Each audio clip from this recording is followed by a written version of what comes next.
Alam mo ba na ang mga nakabara na arterya ay maaaring humantong sa malubhang komplikasyon, kabilang ang mga atake sa puso?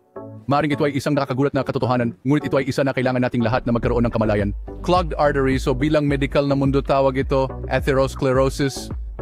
Nangyayari kapag ang mga sangkap tulad ng taba, kolesterol at calcium build up sa mga arteries mo. Sa paglipas ng panahon, ang mga sangkap na ito ay tumigas sa mga plake, pagpapaliit ng mga arterya at paglilimita sa daloy ng dugo na mayaman sa oxygen sa iyong katawan. Iba't ibang mga kadahilanan ang nag-aambag sa pagbuo ng mga plake na ito. Ang mataas na kolesterol at mataas na presyon ng dugo ay dalawang pangunahing salarin, ngunit ang paninigarilyo, diabetes, isang mahinang dieta, at isang nakaupo na pamumuhay ay gumaganap din ng mga makabuluhang papel. Ang kinetika, labis na katabaan, stress, kahit na ang iyong edad at kasarian ay maaaring dagdagan ang iyong panganib. Ngayon, ang magandang balita ay, ang mga panganib na ito ay maaaring pamahalaan. Sa sabaw natin paggawa ng mga pagbabago sa pamumuhay tulad ng pag-ampon ng isang malusog na dieta sa puso, regular na pag-ehersisyo, pagtigil sa paninigarilyo, pamamahala ng stress, at pagkontrol ng mga kondisyon tulad ng hypertension at diabetes, maaari mong makabuluhang maiwasan ang pag-unlad ng atherosclerosis at mabawasan ang panganib ng atake sa puso at iba pang mga komplikasyon ng cardiovascular. Ang regular na mga medikal na pagsusuri at screening ay maaring makatulong na matukoy at pamahalaan ang mga kadahilanan ng panganib ng maaga. Ngayon ay pag-usapan natin ang ilang mga preventive measures na makakatulong na mapanatiling malinaw ang iyong mga arterya at malusog ang iyong puso. Una off, ang pag-aampun ng isang malusog na dieta sa puso ay napakahalaga. Nangangahulugan ito ng pagkain ng mas maraming prutas, gulay, buong butil, lean proteins, at malusog na taba habang binabawasan ang mga naprosesong pagkain, saturated fats, at sugars. Susunod, ang regular na pisikal na aktibidad ay susi.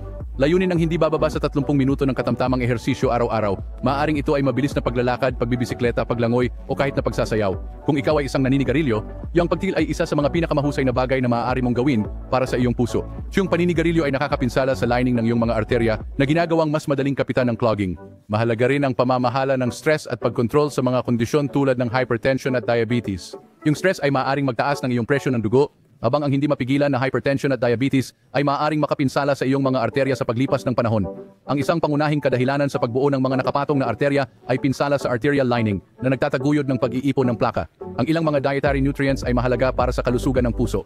Let's delve sa core ng kung ano ang kailangan ng ating mga puso upang matalo healthily at malakas.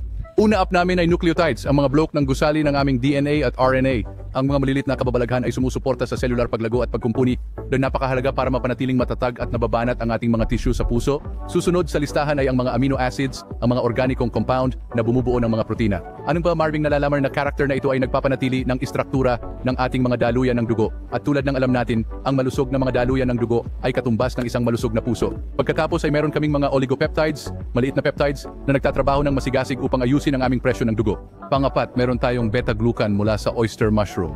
Siyang ganitong uri ng hibla ay ipinapakita upang mabawasan ang mga antas ng LDL cholesterol, ang kilalang masamang kolesterol. Ang mas mababang antas ng masamang kolesterol ay nangangahulugan ng isang nabawasan na panganib ng sakit sa puso. Sa wakas, meron tayong fulvic minerals. Kung natural na sangkap na ito ay tumutulong sa pagsipsip ng mga nutrients, pagtiyak na ang ating puso ay tumatanggap ng lahat ng mahahalagang bitamina at mineral na kailangan nila upang gumana ng optimal. Ang mga nutrients na ito ay sumusuporta sa pagbabagong lakas ng mga tisyu ng puso, mapanatili ang istruktura ng mga daluyan ng dugo, ayusin ang presyon ng dugo, bawasan ang mga antas ng kolesterol ng LDL, at matiyak ang pinakamainam na pagsipsip ng sustansya. Upang mag-recap, ang pagpigil sa mga nakapatong na arterya ay nagsasangkot ng pamamahala ng mga kadahilanan ng panganib, paggawa ng mga pagbabago sa pamumuhay, at pagtiyak ng isang pagkain na mayaman sa sustansya. Lahat ito ay tungkol sa pagkontrol sa iyong kalusugan at kasama na ang iyong kinakain. Ang mga mahalagang nutrients tulad ng nucleotides, amino acids, at oligopeptides ay gumaganap ng isang mahalagang papel sa pagpapanatili ng isang malusog na puso. Ang mga nucleotides, ang mga blok ng gusali ng DNA at RNA, ay mahalaga para sa paglago at pagkumpuni ng cellular.